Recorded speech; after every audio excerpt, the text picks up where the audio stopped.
from the crypt.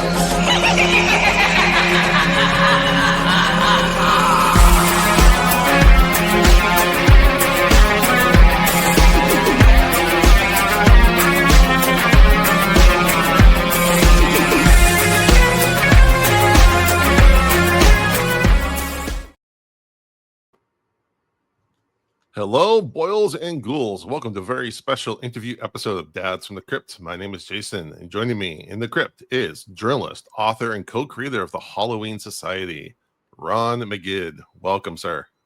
Thank you. Honored to be here. And I'm going to let you introduce your co-interviewee. All right. Well, this here is Harrison Magid, spawn of Magid, and he is in his own right a very creative fellow. He's so I created the Halloween Society along with Dante Renta back in 1984. He's doing the documentary that's based on the memoirs that I wrote. The documentary is called The Halloween Society Unmasked.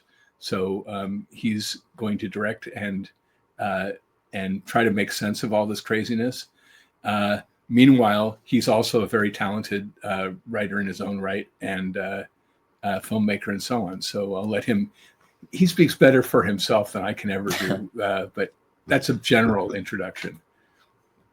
I guess you're also the co-creator of Harrison. So yeah, that's a good way of putting it. Guilty. Yeah, it's kind of like a bar mitzvah in a way. Right. All right, but first, tell us about the Halloween Society. What is it? How did it start? Let's start off from there. So around 1984, a friend of mine and I, who were very interested in monster masks, my friend Dante Renta and myself, basically decided to create a club for mask collectors because there was no such thing. The late lamented Terry Prince had tried to start his own mask collecting club, which was actually called the MCC for Mask Collecting Club. And Dante joined, and we got the newsletter. And unfortunately, it was like two sides Xerox, basically. And we were like so disappointed that we're like, I know we can do better than this. So we started planning out this whole magazine. And kind of a concept. It was originally going to be a different, more of a generic horror magazine with emphasis on masks, and then we decided that was going to be called Chamber of Morbidas. Then we changed it to become the Halloween Society. The original magazines were called initially the All Hallows Eve Companion, which is kind of a pun on mask because what do you take with you on All Hallows Eve? And then later we did the Halloween Gazette with Dante, David Lady, and Guy Thorpe contributing. And basically, so the general idea was, let's find out all we can about monster masks and things, because no one had really documented. There'd been maybe an article in a magazine here or there about Don Post or what have you, but there were suddenly a lot of emerging talent coming, I guess in the wake of garage model kits, they were kind of garage mask makers. And so there was Joe Reeder with House of Horror Studios. There was Sam McCain with Horror Sanctum Studios. There was Ed Edmonds with Distortions Unlimited. And these guys were just all doing fantastic work. And so we wanted to get their stories. Then Henry Alvarez came on the scene, who was originally a wax figure maker, but also had worked for Rob Bottin. Was master sculptor for Rob Bottin and so on. But his main business was was wax figures for museums and other large, kind of what's the word I'm looking for? Exhibits. Thank you. Exhibits. Thank you. So he did these. So we started kind of creating from this little group, this momentum that basically for a short time, for like 5 years, we became the center of the mask making universe. And we were very fortunate in that people were a lot more available back then. Like, one of our first interviews was with Rick Baker. Another one was with Craig Reardon. So we didn't just stick to mask makers, but we had a good blend. And so basically, I always explained that the Halloween Society is essentially was ground zero for Monsterpalooza and Mask Fest. So it's like a nuclear bomb was lit under, our tiny project and exploded into this giant, I should say more like metamorphosed into this giant, kind of hobby, which is remarkable to us today. So now you have these great mask makers like Trick or Treat Studios and a lot of independent guys who are doing stuff as well. And so if you go to a Monsterpalooza or a Mask Fest, you just see an incredible array of talent. And it makes our original mask making efforts kind of puts them to shame. But as you can see behind me here, there's several of the ones of the masks that we created for the Halloween Society. And the reason we did that is because we were trying to be journalists in the best sense of the word. So we were very opinionated about what constituted a good mask versus a bad mask. And we wrote these up in successive issues, and we got apoplectic letters from people saying, "How dare you criticize our work? Have you ever made a mask?" And I'm like, "No." So I turned to Dante and I said, "I think it's time we make our own masks." So the first one was Mr. Hyde, who you see over Harrison's shoulder over there. Over here. And that was done by Joe Reeder of House of Horror Studios. And we did that entirely through the mail. Dante did this amazing flyer that showed a drawing of what the mask was going to look like. We had no photos because we couldn't afford to get the project started until we knew we had quote unquote what we called subscribers. So it basically was limited to 10 copies. We sent out this snail mail letter showing just a drawing of the mask we proposed to do, and it immediately sold out. And so at that point, I gave Joe Reeder the commission to go ahead and make the mask. And he is the only guy basically who did his mask essentially, well, more or less from beginning to end. Sometimes we would hand them off to other people. Someone would sculpt it, and then we'd hand it to somebody else who would paint, and then somebody else would do hair work or whatever. But anyway, so that began the whole thing. And we subsequently made a baker's dozen of monster masks, which are among the most sought after in the world, really, because they were such limited editions. We were terrified that we were going to get, in trouble with the studios, even though almost everything we made was from, even back then it was 50 years old, but nevertheless, so we really strictly limited the editions so that we would basically just about break even. That was the goal. Yeah. And so that's kind of the evolution of the Halloween Society in a nutshell. Hopefully that satisfies. And that's what's been so cool about doing the documentary is because, I grew up with, all these masks in the house and, and I grew up going to Monsterpalooza, and I would, like you would tell me, who made the mask, because I know, a lot of these people I know, like family, and so it's, but it's going through the documentary, I've been able to find all this out and really, hear these stories from, not only you, but also from the people who made these masks, and kind of the evolution from the Halloween Society to now, and to kind of recontextualize it's almost like recontextualizing my entire life in a way. And so that's been just probably the most interesting part of making the documentary so far. Yeah, I wrote the books initially for him, just so he would, kind of have some sense of all the craziness his dad did, because we couldn't in a million years have enough conversations to cover this. Couldn't hold his attention long enough. So I decided to put it in the book. And then the book also gave me the opportunity, I should say books, it's 2 volumes, the Halloween Society Unearthed, and volume 2 is the Halloween Society Unmasked. And it gave me the opportunity to also include the magazines that Dante and I, and later David Lady and Guy Thorpe put together, which we only sent. First of all, they were Xeroxed. They were basically only sent to our members, which I think at the peak was maybe 100 people, which gives you an idea of how this hobby has grown. And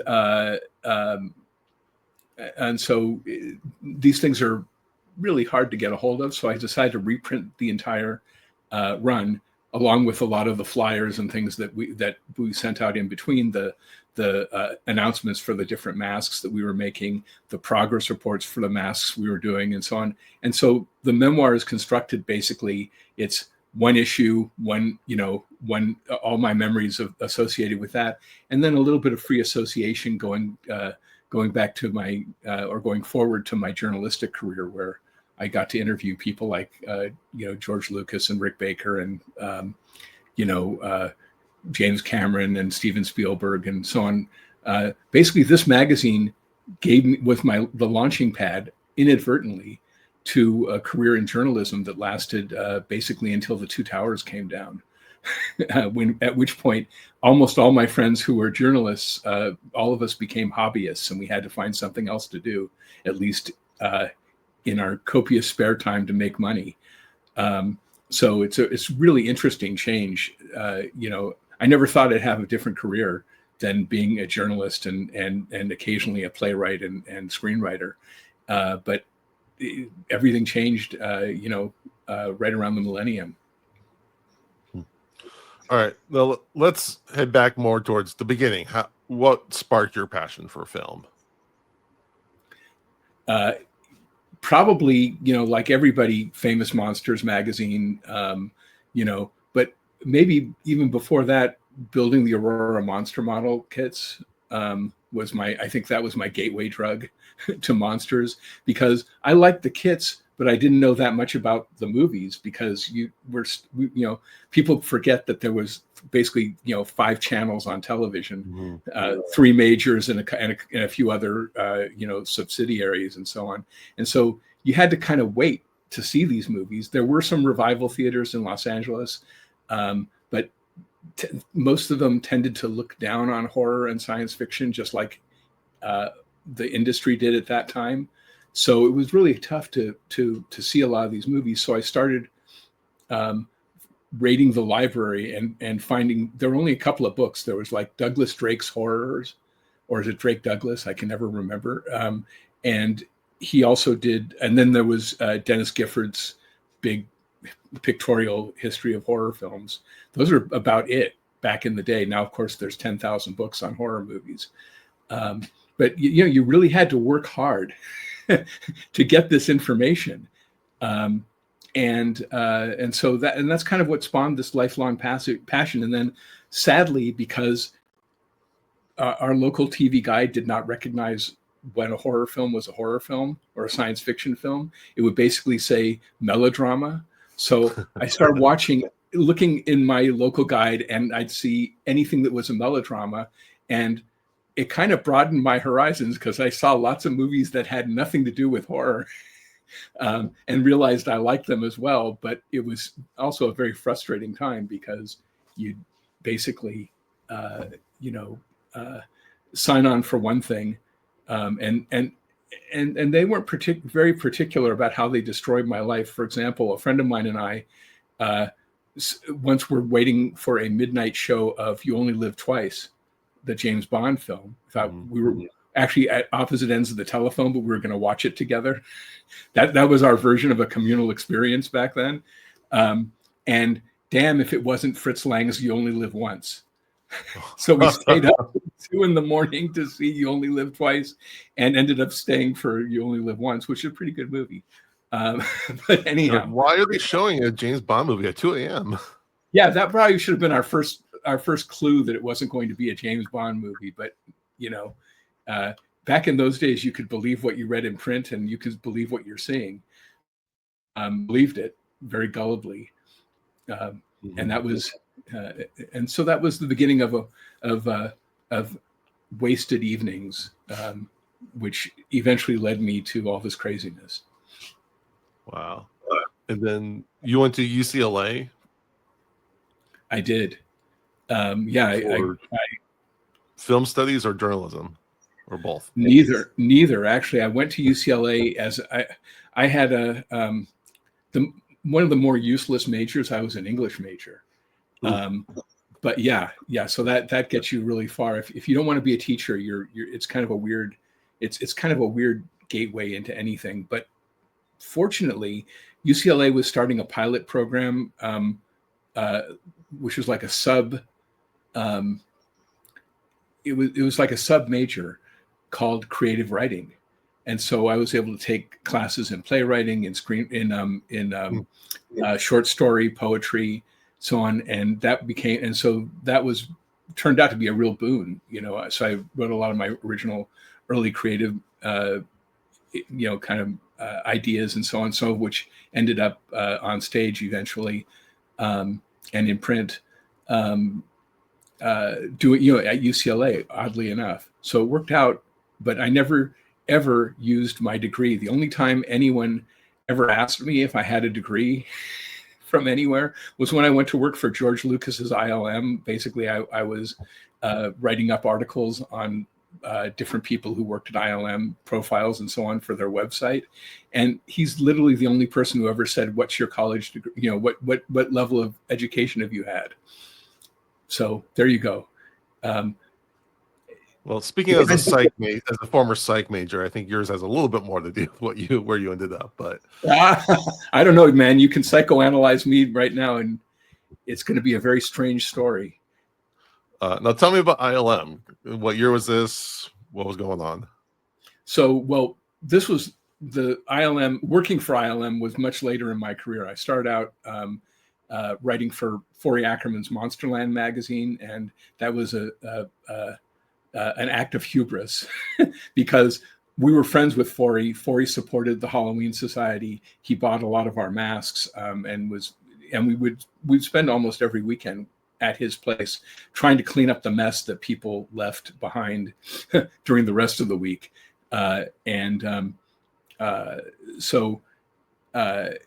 When he announced that he was doing Monsterland magazine, I very brazenly went up to him one afternoon at his desk and just said, well, if you're going to do a magazine called Monsterland, wouldn't you like to have like articles about makeup artists and people who make monster masks and so on? And so with only a fanzine under my belt, and you hardly could call it a national platform, Forey just goes, that would be a great idea. And so suddenly in Monsterland magazine, starting with issue 2, I had a column called the Halloween Society Catacomb.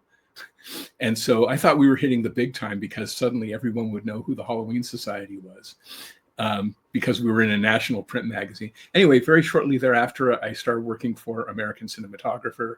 I eventually became their special effects editor. And then I went to work for, scores of different magazines, most of whom have gone out of business or people haven't heard of. But I did write for Hollywood Reporter for many years.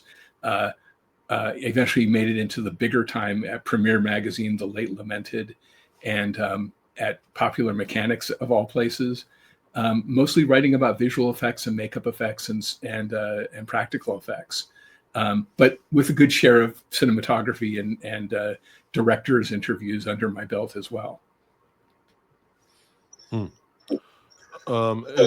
Sorry, I just like to get chronology now. What year did you start working for Cinematech? American Cinematographer was probably right around the same time we started the Halloween Society. So I really had my hands full. It was like 84, 85. Okay. I mean, that's like, for effects, that's like the boon time to be in there. So list off some of the sets that you're on. Well, let's see. The earliest set I was on was Return of the Living Dead 2. I covered Return of the Living Dead 1. I also was on. It's hard to remember all the sets I was on until eventually I stopped going to the sets because I found them boring. You. I know. I'm sorry, but you couldn't. See, I would have killed for that. Yeah, that's right. I know. But because if you're not a filmmaker, a lot of it is just standing around waiting for something to happen. Right. So I've been treated to a lot of neat visuals in between. I remember walking into Digital Domain, and they were shooting up. I guess they were going to shoot the X-Men 1 or 2 sequence around the Statue of Liberty, and I walked in and said, "What the hell is that gold onion?" And it turned out to be the Liberty Torch that they had this giant fight scene choreographed around. And Mike Fink, the visual effects supervisor, said, "Do you hear that, everybody? He thinks it's a gold onion." And then there was the time where I was on the set of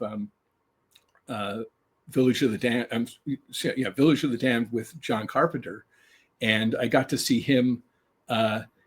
He literally stopped the camera and he goes, "I get to do this part," and he takes basically a squeeze bottle like you'd find in a restaurant for ketchup, and he goes, "This is the fun part," and he starts spraying blood all over the road and doing this dance. It was the sequence where the cars are stopped and there have been accidents, because the ray from outer space has knocked everybody out.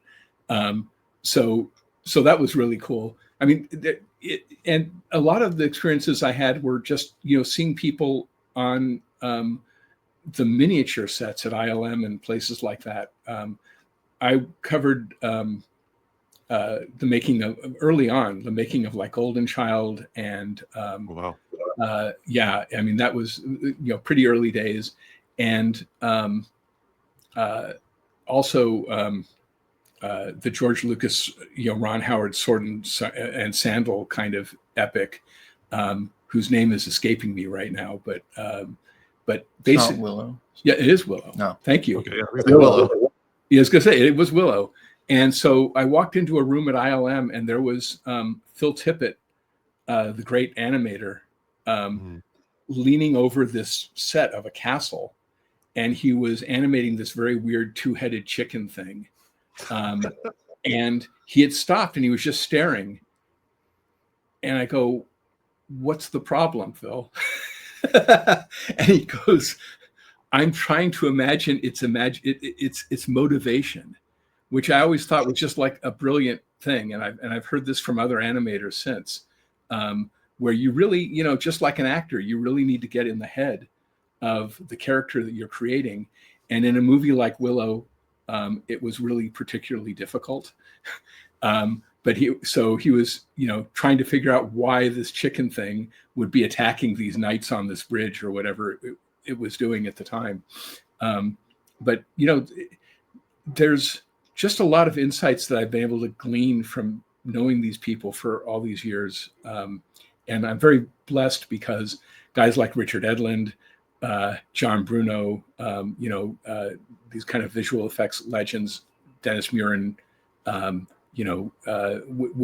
would take the time to explain in great detail to a guy who'd never done a visual effect and had no idea how they were done, show me how they were done. Then I could actually seem to be intelligently writing them up as these stories. So that's kind of how that all evolved. It was a really and so many things were being created at the time that, I mean, I was there for the first, like when they did the first Morph, which was in Star Trek VI, I think. Iman turns into an alien or vice versa. And then also I believe in Willow was one of the first ones where they had to create when the witch is going through the different animals. Exactly. And they had to build each animal and then kind of animate them and then morph them together. So just insane stuff. And all this, of course, back then it was like millions of dollars of technology. And then, within a couple of years, people could do morphs on their home PCs. So or it's just on your TikTok. at this point, yeah. And so that's why, I think artificial intelligence is scaring so many people, because this technology just becomes ubiquitous. No matter how hard it is to do in the beginning, eventually it trickles down to, you and I on our laptops, playing around with this stuff. And now with surprisingly, good results. I want to step in here and say that, just for the record, the documentary or anything that I make will not be using AI.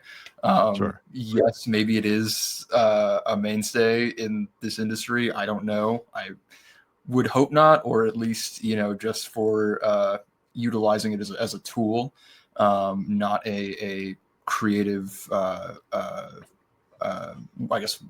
cheat. But I know a lot of really extremely talented people that I'm really lucky to know, and definitely for anything that maybe someone else might use AI for, I would much rather utilize their talents. Sure, of course. I think it goes back to what you were talking about with the chicken monster in Willow. Was AI can't determine motivation or emotion, those intricate things that make an effect real. The imperfections. It's trying to make the most perfect version of something. And I think that doesn't pass the muster for the human eye on a large scale. I mean, yeah, if it's something small in the background that no one's ever going to notice, it's gonna, we won't tell. But I think for big effects, I think there's, and even like when people use too much CG as a crutch, you can tell because there's no weight to it. There's nothing behind it. And it just sticks out like a sore thumb. I think audiences are savvy enough to recognize that. And yeah, it might just be a place filler for a monster, but it's not going to be memorable.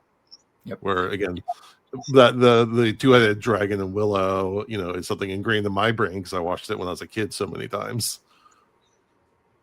Right. And I want to echo what Harrison said. I don't believe that AI should be used as a crutch for anybody. What I believe is that, and I've been trying to ingrain this in my son.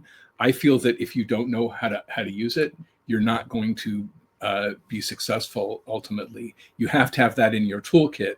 For any future filmmakers out there, you need to be up with the current technology. When I started writing, I wrote on a typewriter, and very quickly, my editors said, if you don't switch to a computer, we're not going to hire you anymore because we don't want to type your articles into our computer. That's a whole other step that we don't need to do.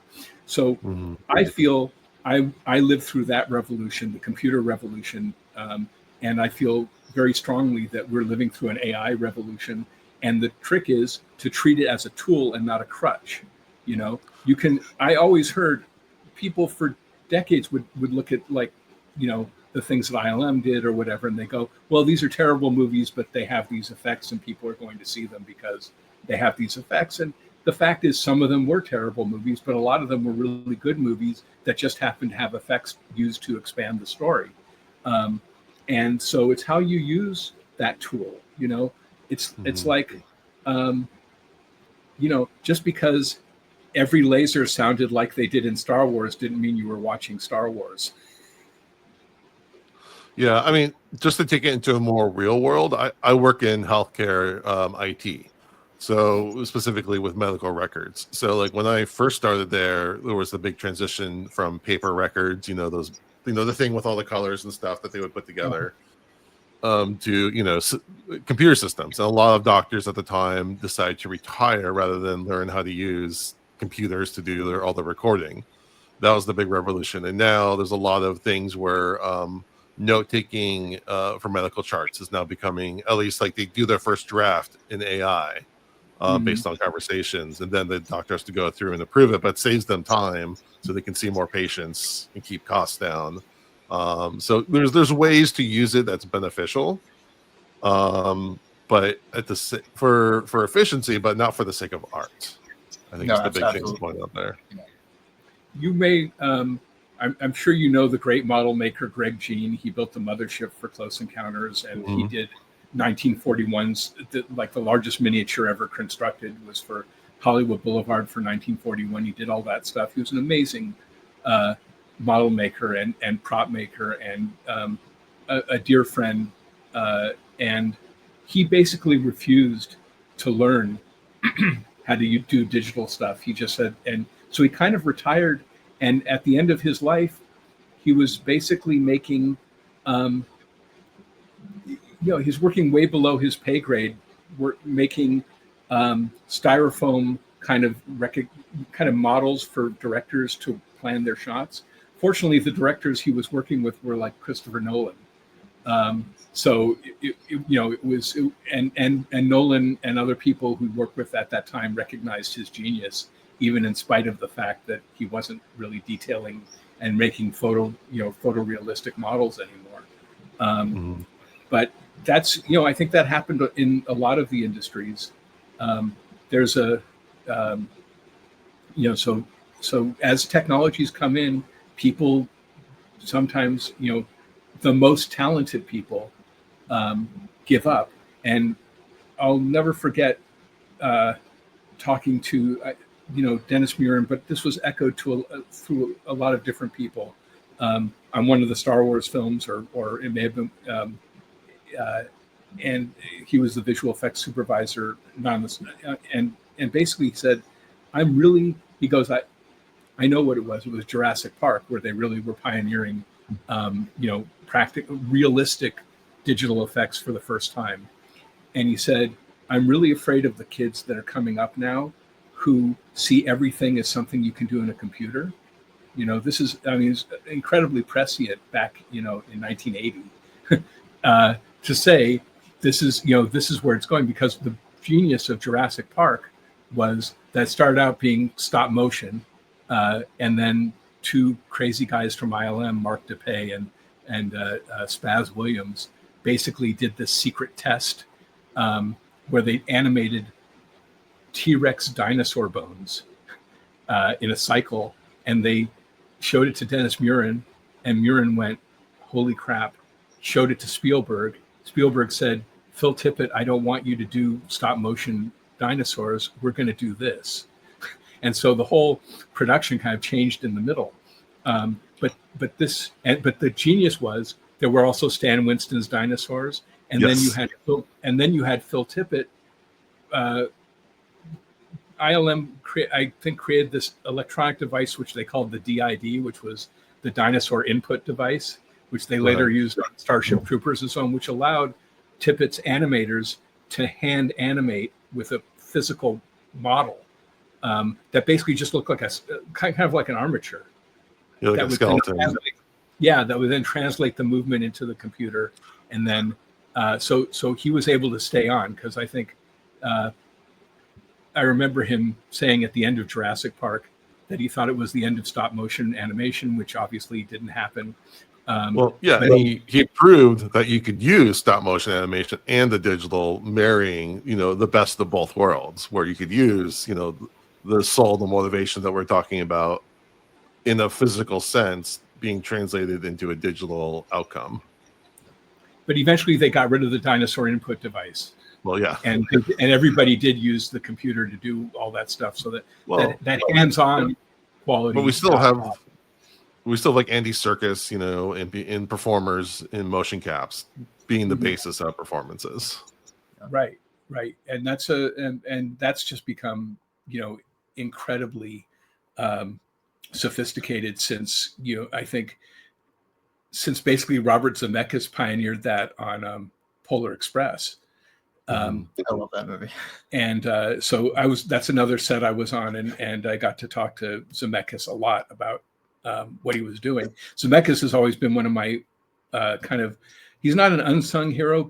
Enough people think he's great because of the movies that obviously, the Back to the Future trilogy and things like that. But he was one of the great, and still is one of the great innovators, and he was always trying things. And I felt so sorry for the guy at ILM who worked with him named Ken Ralston, who was a genius visual effects guy, but would literally be on the set like of Forrest Gump, and they'd plan the whole day shooting in this direction, and suddenly Zemeckis would go, I think it would look much better if we went that way, at the last minute. And so Ken Ralston, I would always joke, was like tearing out what Harry had left, trying to figure out how to do these things.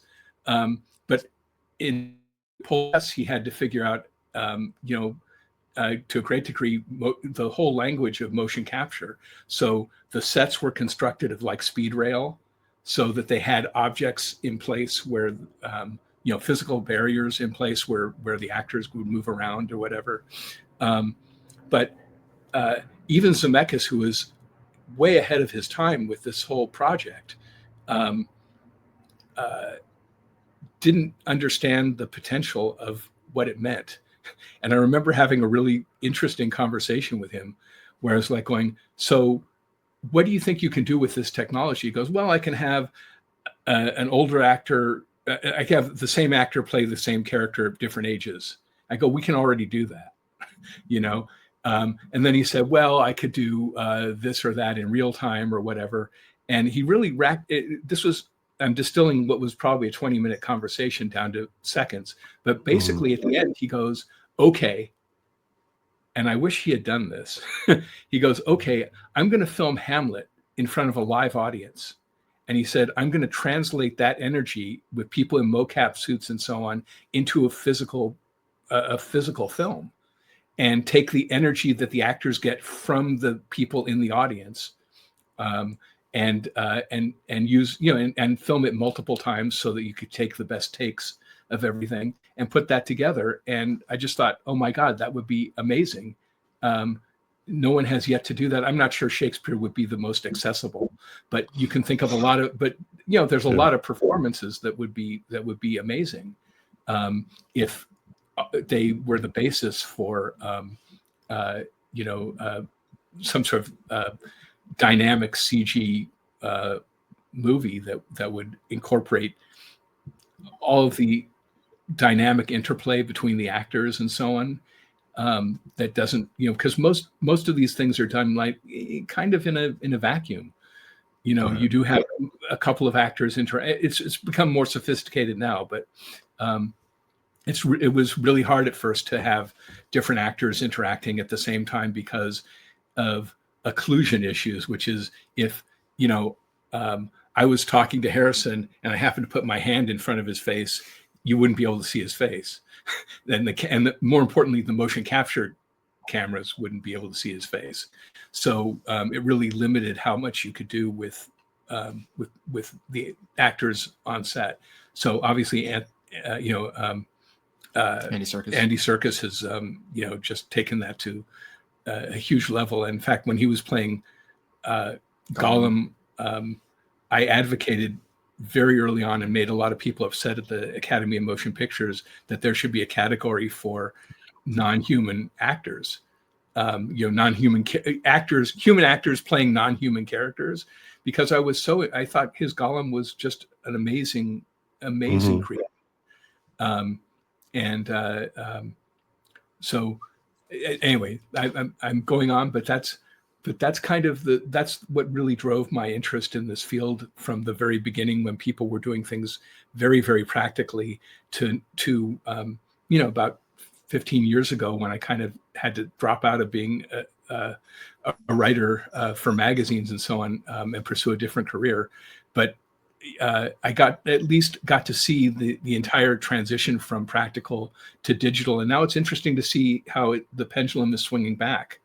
And a lot of people are doing, practical effects like Damien Leone. And we also interviewed for the documentary briefly. And and there's a tremendous emphasis on that. And I love that, but I'm a guy who loves movies. So at the end of the day, what I care about most is what's on screen. I'm not as picky about how it gets there.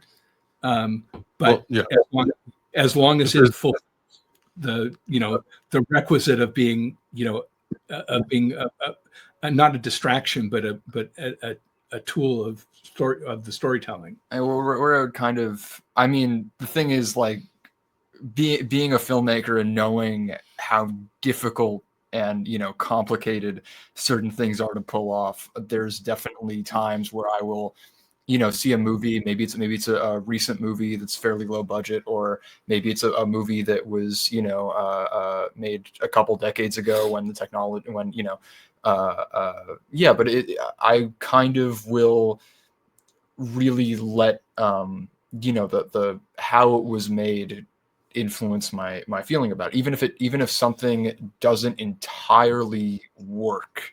If I'm like, there was so much effort and so much inventiveness that went into making this about. Okay, wait, no, but there's so much emphasis made in making this particular effect that, you know, all kind of that's where I guess the effectiveness of it comes from for me. So yeah, I would disagree with you somewhat. Well, that's that. natural. Well, I think what really comes down to is the effect serving the story, and the effect can be great, it can be imperfect, but if it's advancing the story, then it did its most fundamental job. The quality, you know, can make it more memorable, sure, but as far as was this effect necessary or is this just showing off? Right. I think that's the big delineating line. Yeah, and it's you know, and CG effects honestly became a crutch at a certain point where, you know, and you were I was surprised to hear you say that the stuff looked weightless, because normally you just hear that from animators and people like that, and otherwise most people who watch these movies don't really understand why something doesn't look real, but the weight is is one of the most important things. Like if you watch, you know, Ang Lee's Hulk, there's some amazing shots in that movie, and it was a very hard film to make, and I have a lot of respect for it in spite of what I think are failures in it as well. But there's points where the Hulk just looks like a soap bubble bouncing along, you know, and it was just, and that was fighting the filmmaker, because Dennis Muren, who was the visual effects supervisor on that, wanted to have the, you know, he understood the idea of weight, and Ang Lee goes, no, I want Hulk to be able to go from this mountaintop to that mountaintop in this amount of time. And so you can't have speed and weight, you know, they're kind of opposite ends. So this is what happens when you have technology that's free from physical constraints. You also can get amazing things. But I'll tell you, when I was doing Jurassic Park coverage, I got to interview Ray Harryhausen about that specifically. And he had been personally invited down to ILM to look at everything that they were doing. And he was recounting this to me in an article I did that was basically tracing the history of visual effects from Gertie the dinosaur, which was ironically an animated cartoon, to Jurassic Park, which was ironically a CG animated effect. So kind of an interesting through line. And of course, King Kong and all of Harryhausen's work in between. But Harryhausen said something really interesting. He goes, well, if you can do this, where's the interpretation? You know, he felt that the dinosaurs were so photorealistic that they hadn't been interpreted. You know, they hadn't had the artist's hand in them. And of course, all those dinosaurs were hand designed, you know, at Stan Winston Studios and so on. So there was a huge design element, even to the creatures in Jurassic Park, which are based on real animals. But I think it's hard for people to see where the human hand, even at that time and now going forward, where the human hand, the human eye, the human creativity is used. And I think that's part of the reason. Oh, no, go ahead. Sorry. Well, I was going to say, so my always thing is that, like, even a styrofoam or paper mache effect is real. Our eyes register that as real because it has imperfections. You know, and it moves realistically. When I say realistic, I don't mean perfectly. I mean, you could animate someone walking across a room and you can just do like a gate and then just cycle through it over and over again. But our minds aren't going to are going to recognize that's artificial, because when you walk across the room, not every step is going to be the same. There's going to be, you know, the way the clothes move is going to be random and inconsistent, and you know, the hairs and everything. So I think that was the big, that again, I think especially early CGI for probably the first decade at least, we're trying to make things as perfect as possible to make it look, quote, real, but real is in the imperfections. And again, the human eye is very good at just telling when something is, you know, authentic or not. And I think the filmmaking market being so oversaturated with weightless CGI is part of the reason why the pendulum is kind of swinging back to practical effects, especially in horror. Mhm. And I think it's because audiences are kind of, you know, when there's so much of it, it's impossible to ignore. And when you see enough of it, audiences start to really pinpoint, you know, what's wrong and what's not working, even if they don't come from a filmmaking background. Something just feels off. And I think audiences now really want to have a desire to cling on to something tangible. And yeah, and also with the documentary, there's a few ideas I have with, you know, because with, I guess, sort of recreations or flashbacks I don't want to get into. I don't want to, you know, show all or Sure.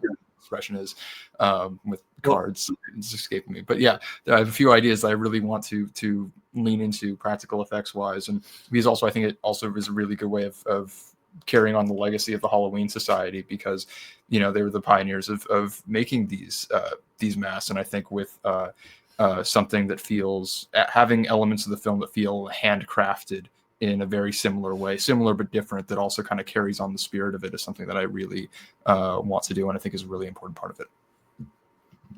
I agree with definitely. It's, you talk about the pendulum. It makes me think, because, you know, at the end of the day, movie making is a business. People want to make money. Yep. So if you can save money by having CGI blood, so you don't have to clean up a set, you can do more takes and add the blood in later. From a filmmaker, or at least from a higher level filmmaker's perspective, that's a good thing, because, you know, they can make it for cheaper. They can hopefully pay their actors more, something like that, or they, you know, hopefully they're passing that cost on to someone else, you know, in the ethical way, but who knows. But then I think, so that was like a trend for a while, but then I think audiences kind of rebelled against the artifice of it. And then, yeah, I think that's part of what caused the swing the other way. Yeah. Well, now that, go ahead. Oh, I was go gonna say, ahead. Yeah, just as a quick thought, you know, they're now using dummy guns on set in the wake of you know, Rust, the tragic yeah. death, from Rust, on the Rust set. So I work with a very good friend who's an armorer named Bear Burge, and he worked on Starship Troopers and was involved in The Crow and so on, and so, which was like the first, you know, film, the first really. But there was John Eric Hexum. Right. So so now the trend is to go away from guns that have any sort of there's no live fire on sets anymore. And I think that's probably a good idea, because it just seems like people are now too irresponsible to be handling live guns on set. Yeah. But you do lose something in that. For example, you know, Bear is quick to point out, in certain movies, when people are using automatic weapons, you never see the cartridges ejecting from the gun anymore, and you don't necessarily see all the cartridges on the floor and things like that used to come for free with practical effects. So yeah, there's a trade-off. Yeah, but I think that's, you know, a worthy trade-off, at least, you know, to Absolutely, yeah. Let's say for safety, for sure. Safety should be the priority on every set. Right. Now, I do want to ask you about James Cameron, because, you know, I'm a big Cameron fan of many of his movies. Tell me about what you observe of him working. Wow. James Cameron, you know, is obviously one of the great creators of our time. And, you know, talk about a guy who's always pushing the boundaries of every technology, and not just movie technology, but, you know, look at him designing a submersible to go to the Titanic, or, you know, I mean, it's just, he's an amazing human being. And also, you know, like the best filmmakers, kind of insane. Like I remember when I wrote about, I didn't do the articles on the effects for Terminator 2, but I did the interview with Adam Greenberg, who was a cinematographer. And I mean, they had to shut down, for the freeway chase, they had to shut down this, you know, huge length of real freeway. And then they had to commandeer every cable in the country to be able to light it, and stuff like that. It's like, you know, it had to be at least a couple of miles of cabling and stuff, you know, endlessly connecting lights and other powered of cameras, etc. And so that was just an insane kind of brute force way of getting these things done back in the day when everything was still mostly hardwired and analog. But look where he's come to the point where he's pioneered these amazing facial capture technologies, 3D technology, for the Avatar films, and in between. I mean, he's just incredible. But what's really interesting is how he would listen to someone like John Bruno was the visual effects supervisor, I think.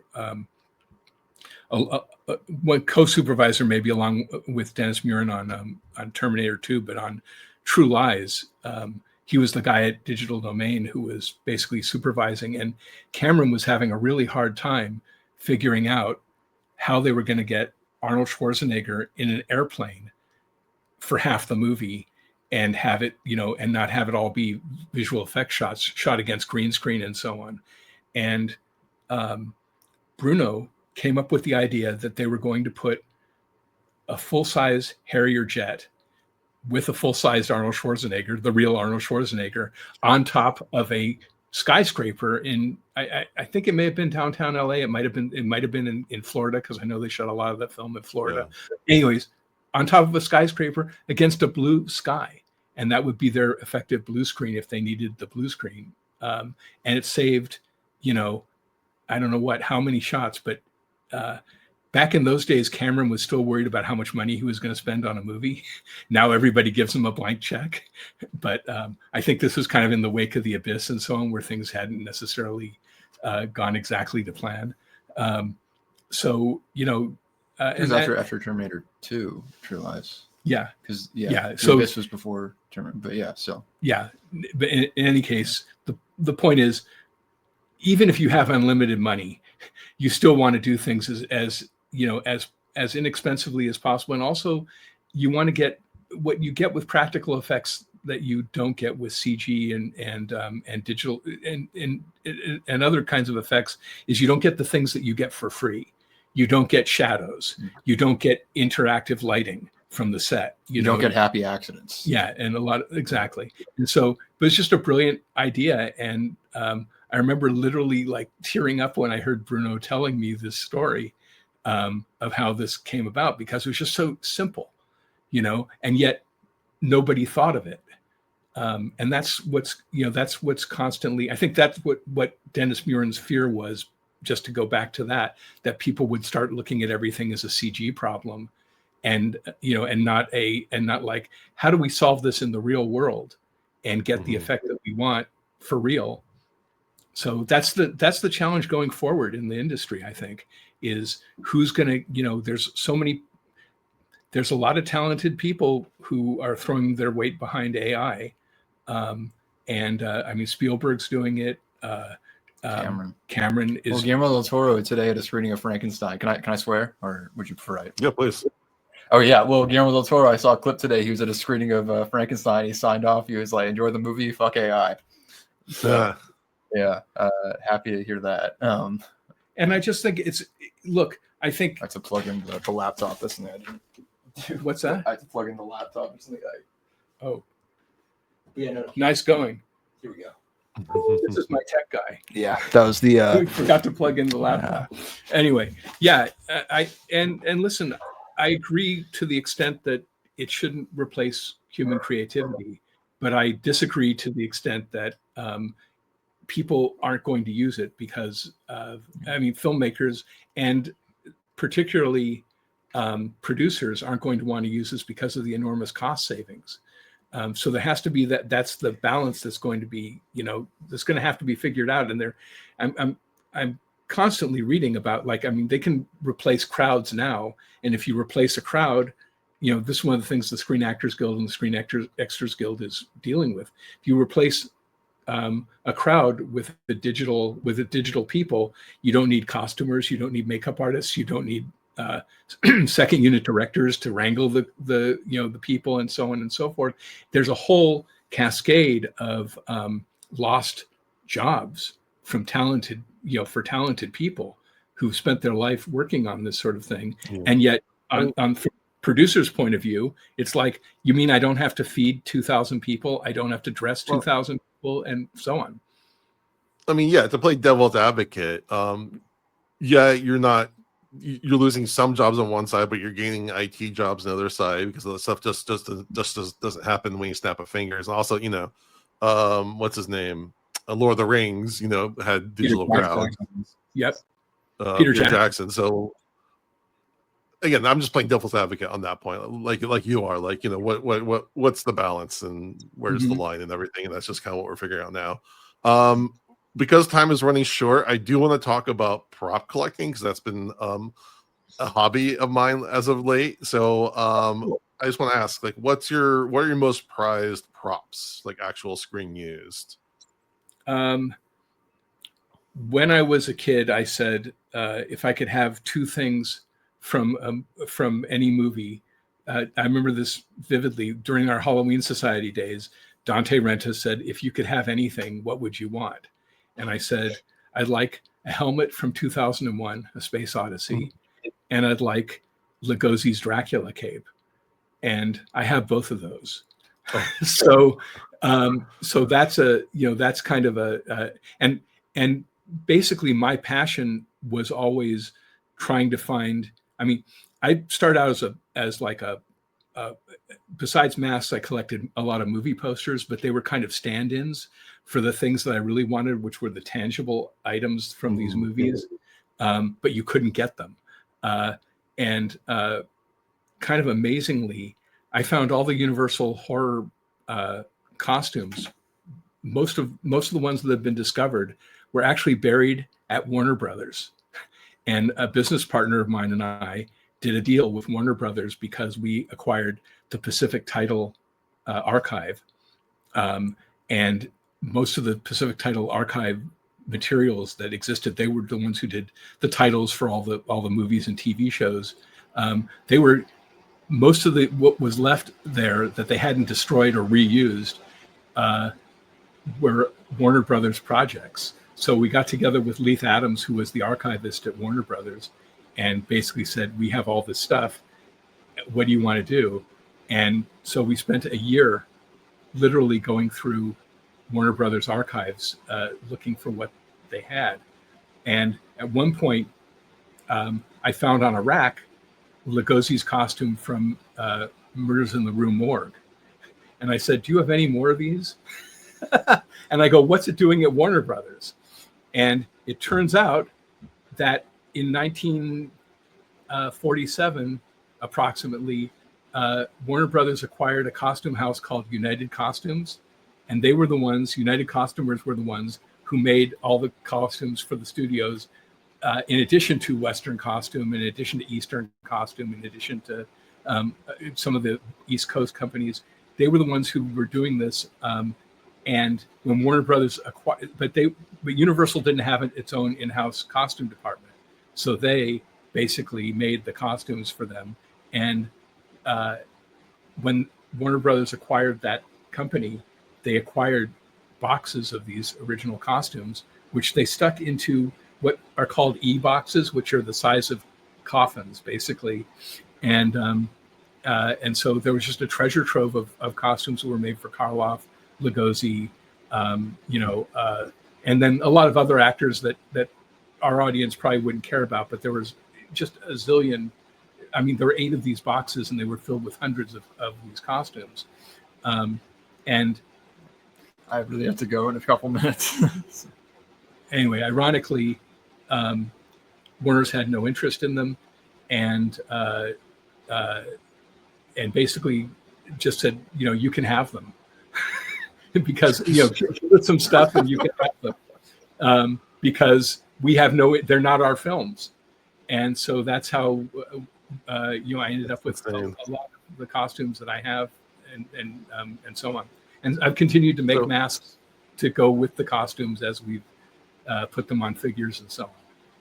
So, Harrison, how often do you see your father walk around the house wearing a 2001 helmet and Bela Lugosi's cape?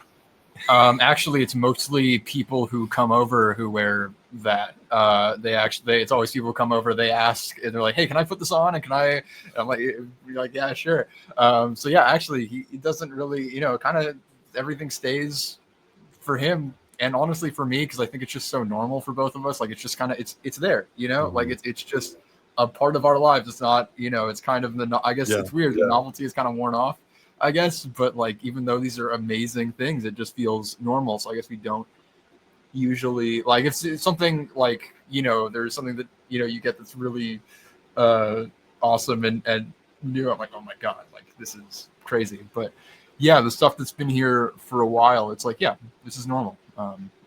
Well, I disagree with that. Every time I walk into one of the rooms or I have my stuff, I have to pinch myself. I'm like, this is just the most amazing. It is pretty amazing. Like it feels normal, as amazing as it is. Yeah, it just feels. Yeah, growing up with it, I'm sure. Yeah. All right. Before we wrap up, though, we usually ask our interviewees to give some fatherly advice, but I'm going to flip it around and ask Harrison, what's the best advice your father has given you? Wow. Maybe I should just lean back to say yeah. No comment. No, but I think genuinely it's kind of to really in my filmmaking to kind of not really listen to what anyone in the sense that to do my own thing and not be I guess influenced by people in a way where I kind of like stifle myself, because if anything, you probably stifle yourself out, like the least out of anybody that I know. This has been a very restrained interview. Very. I'm surprised. I'm impressed, actually. But I'm curious after a couple beers, what we could get out of him. He doesn't drink, what you get out of me is my head hitting the table. He doesn't drink, but he's kind of like in a constant, like you are like, there's a few people that I know, you and a couple other people that are like, you have the personality of a normal person after 2 beers. And so, in other words, no filter. So it's yeah, like and I think that's been really helpful, because with everything I do, I just like to really go out there and to really do something that is kind of like, if it's not a fuck you, it's like showing people something that I hope they haven't seen before, and just trying to come up with things that aren't just thinking outside the box. And yeah, so I think you've really pushed me to do that, and yeah, it's for better and worse. There's been a few times where it's gotten me in a little bit of trouble, but yeah. The other thing that my wife is also a journalist, and the other thing we tried to stress with Harrison growing up is just how important I think human creativity is the most important evolutionary whatever you want to call it, evolutionary process in our history. And so I'm not saying that it's the best, but it's for me, just the apex of human imagination is incredible. And so before I ever knew he was going to be a filmmaker or anything like that, I was just, and my wife, we were always just stressing creativity above all else. Push your imagination. Don't rely on what necessarily you can be inspired by what other people do, but don't use that as a crutch either. Push the limits. And I'll just say this: one of the things that I found so extraordinary in covering the field of visual effects for so many years is how ultimately limited it was for a long time, where people couldn't see, kind of like Robert Zemeckis and Polar Express, couldn't see the other broader possibilities, because once Jurassic Park and T2 came along, it was like pretty clear that you could do anything you could imagine in film. And to this day, not everything has been done that could be imagined in film. And so that's one of the reasons I really look forward to the future and to seeing what human creative energy, possibly coupled with AI, but still human creative thought and energy and willpower bring into fruition, and how that fuels our nightmares and dreams in the cinema and TV and other media. All right. Well, gentlemen, thank you so much for your time. For both of you, where can people find you, your work, and get updates on the Halloween Society and your other projects? Yeah, so for the Halloween Society, we have an Instagram, which is the Halloween Society _unmasked, and you can follow us for updates there on the documentary. And also I'm also part of a filmmaking collective with a few of my closest friends. We're called Foreshadows Productions, and you can follow us on Instagram also. As in four, yes. So our Instagram is #4 Shadows Productions. And yeah, so we're actually making a feature horror film in 2027, an anthology film. So each one of us is going to be writing and directing a different segment, but it's what we really want to do with this is to have a consistent through line. So it will feel like a consistent film, even though it goes in different directions and everything. And each one of us has our own vision for it. And definitely, we really want to heavily utilize practical effects and just again show people something that they hopefully haven't seen before. I'm adding it right now. It's Foreshadows Productions. Yeah, Productions. Yep. Okay, great. Okay, is that the handle on? That's that handle on Instagram. So #4 Shadows Productions. Okay. And Well, you have follower number 74 now, so there you go. But as someone who is a big fan of horror anthologies, I definitely look forward to seeing what you guys come up with. Awesome, thank you. I really appreciate it. I can't. Ron, do you have any socials you want to throw out there?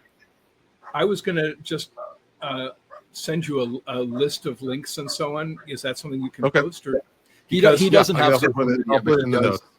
Yeah, that would be awesome. And also, I guess my personal social is at Harry Magid, HARRYMAGID, and I also post about other projects that I'm doing. Not always affiliated with the Foreshadows, but yeah, but there will be updates on that too on my personal page. That's kind of awesome.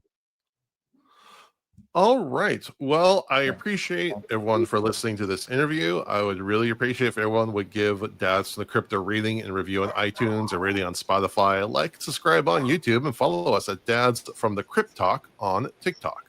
And with that, I thank you for listening to Dads from the Crypt. Follow Dads from the Crypt on Facebook, Twitter, and Instagram, or I will follow you to the grave.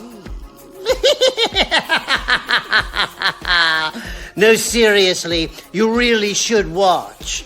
But be careful what you ask for. You may get it.